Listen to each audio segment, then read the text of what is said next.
Le champagne, c'est une institution, un savoir-faire et une appellation. Mais pourquoi est-il si unique? Le vin de Champagne serait né au XVIIe et XVIIIe siècle dans les mains du moine Dom Pérignon. En 1936, il devient une AOC. C'est une appellation d'origine contrôlée et ça permet de délimiter des règles. Entre autres, il y a une aire géographique précise. Et du coup, il n'y a que 4 zones définies où on peut produire du champagne. La montagne de Reims, la vallée de la Marne, la côte des Blancs et la côte des Bars et Mongueux. Il y a aussi un cahier des charges très strict avec des cépages définis.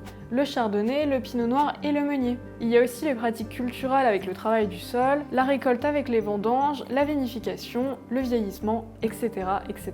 C'est une institution propre à la Champagne. On ne voit ça nulle part ailleurs. D'ailleurs, plus de 121 pays ont reconnu cette appellation, ce qui prouve l'importance de ce savoir-faire unique au monde. Pendant la période des vendanges, qui est pourtant très difficile en plein été et entièrement à la main, 120 000 emplois sont créés, ce qui est énorme et permet de redynamiser l'économie de la région. Par ailleurs, plus de 16 000 vignerons cultivent la vigne à plein temps et continuent de faire perdurer cette boisson sacrée. D'ailleurs, en 2015, les coteaux, les maisons et les caves de Champagne, tant inimitables, sont enfin récompensés, puisqu'ils gagnent enfin leur place au patrimoine mondial de l'UNESCO. Ce qui est définitivement une grande avancée pour le champagne dans le monde entier.